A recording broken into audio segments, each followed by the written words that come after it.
over the sea, let's go, men. We're shoving right off again. Nobody knows where or when. We're shoving right off again.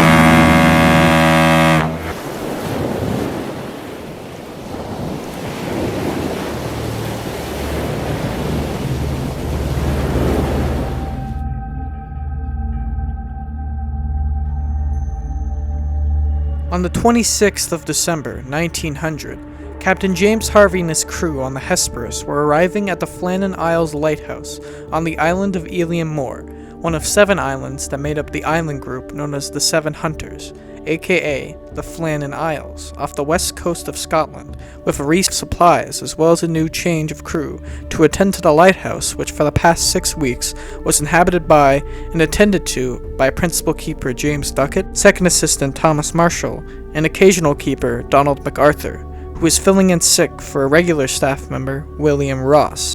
Due to poor weather, the crew was arriving 6 days late than initially scheduled. The ship reached the land platform when it was of the utmost surprise to Harvey to not see the lighthouse keepers awaiting their arrival on deck to be taken back to shore.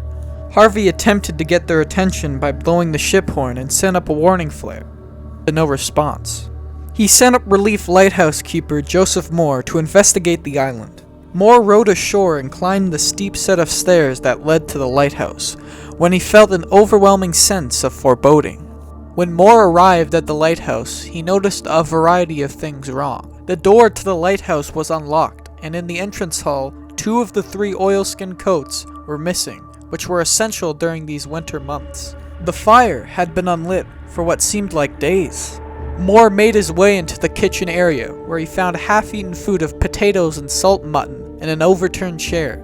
The kitchen clock had also stopped.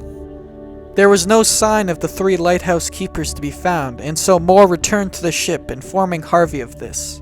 Harvey subsequently sent out a search team to look all over the island for the missing lighthouse keepers, but were futile in their efforts. No one was found. These 3 men had vanished. With haste, Harvey wrote a telegram to the Northern Lighthouse Board headquarters, which read, "A dreadful accident has happened at Flanning's. The 3 keepers, Duckett, Marshall, and the Occasional, have disappeared from the island. On our arrival there this afternoon, no sign of life was to be seen on the island. Fired a rocket, but, as no response was made, managed to land Moore, who went up to the station but found no keepers there. The clocks were stopped, and other signs indicated that the accident must have happened about a week ago. Poor fellows, they must have been blown over the cliffs or drowned trying to secure a crane or something like that. Night coming on. We could not wait to make something as to their fate."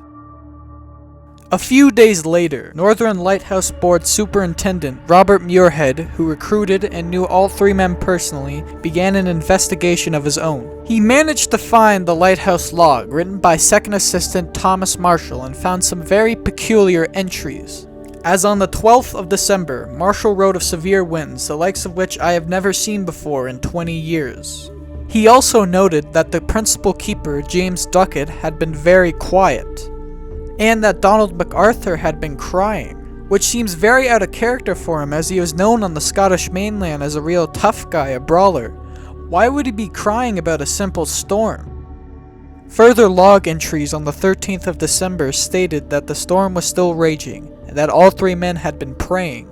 Which begs the question, why would 3 experienced lighthouse keepers, safely situated on a brand new lighthouse that was 150 feet above sea level, be praying for a storm to stop? By all means, they should have been perfectly safe. And what's even more bizarre is that there were no reported storms in the area on the 12th, 13th, and 14th of December. It wasn't until the 17th when the storm occurred, thus delaying the relief vessel. In fact, the weather was calm. On the 15th of December, the final log entry was made. It simply read, "Storm ended. Sea calm. God is over all." Muirhead would then draw his attention to the remaining oilskin coat belonging to MacArthur, with the other 2 missing, which poses the question, why in the bitter cold winter had one of the lighthouse keepers ventured out without his coat?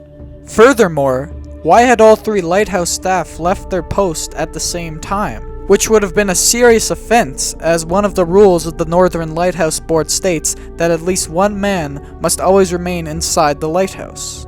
Muirhead made his way down by the landing platform, reporting that the box containing the mooring ropes had vanished, despite having been firmly wedged into a crevice and then anchored. Muirhead also found that a lifebuoy was missing and wrote, "It was evident that the force of the sea pouring through the railings had, even at this great height, torn the lifebuoy off the rope." This led Muirhead to believe that the men had tried to stabilize the box of mooring ropes and been swept away by a rogue wave, even writing so in his official report. However, not everyone on the Northern Lighthouse Board was convinced of Muirhead's theory, with some members taking into account why had none of the bodies been washed ashore.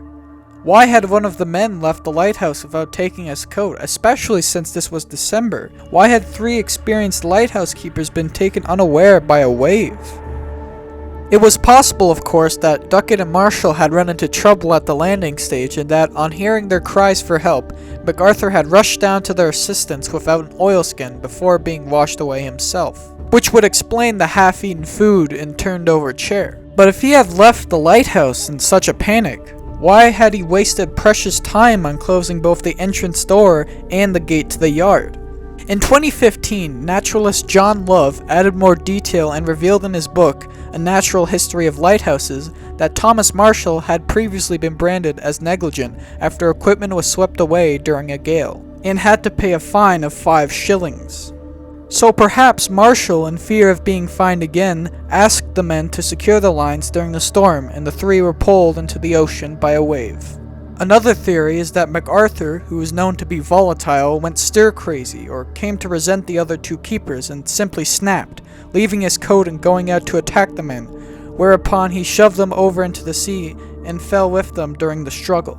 It's worth noting that Flannan Isles is named after Flannan Mac Turtlebag, an Irish saint who lived in the 7th century and, according to legend, had miraculously floated to Rome on a rock to be consecrated as the first bishop of Killahoe, and was known to put curses on robbers and barons. Eventually he built a chapel on Elian Moor, and for centuries shepherds used to bring over sheep to the island to graze, but would never stay the night, fearful of the spirits believed to haunt it. A sinister, watchful presence was said to reside there. No doubt the worshippers of St. Flannan fully believed in the superstition and supernatural powers of the island. Despite of Elian Moor's cursed reputation, the Northern Lighthouse Board set about constructing a lighthouse on the island in 1895 to prevent ships from floundering on its rocky cliffs. When the lighthouse was finished being built in December of 1899, the Flannans warned that this intrusion would unleash the wrath of St. Flannan.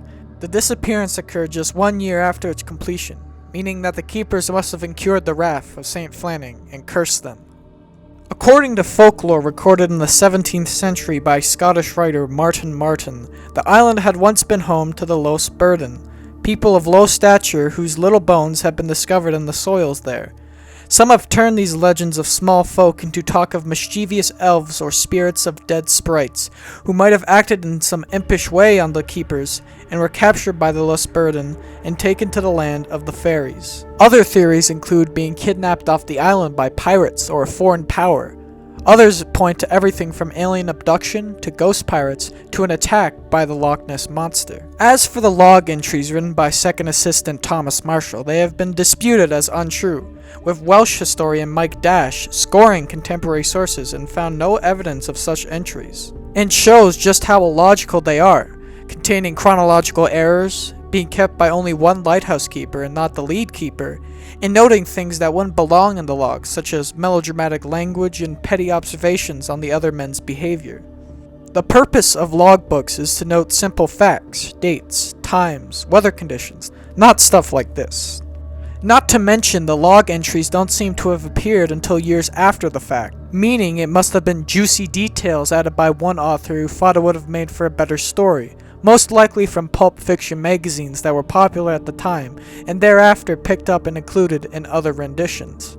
Dash also proves that the unfinished meal appears to have been fabricated as well, and added to the story somewhere along the way, as he digs up contemporary reports that show the kitchen was clean and tidy, and that indeed a chair may not have been overturned as so often gets included in the story. This can be traced back to the 1912 ballad based on the event written by Wilfred Wilson Gibson, which read, "Yet as we crowded through the door, we only saw a table spread, for dinner, meat, and cheese, and bread, but all untouched, and no one there, as though when they sat down to eat, ere they could even taste, alarm had come, and they in haste had risen and left the bread and meat, for at the table head a chair lay tumbled on the floor."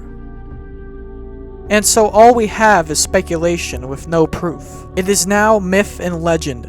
The tale has become so tall it's more fiction than fact.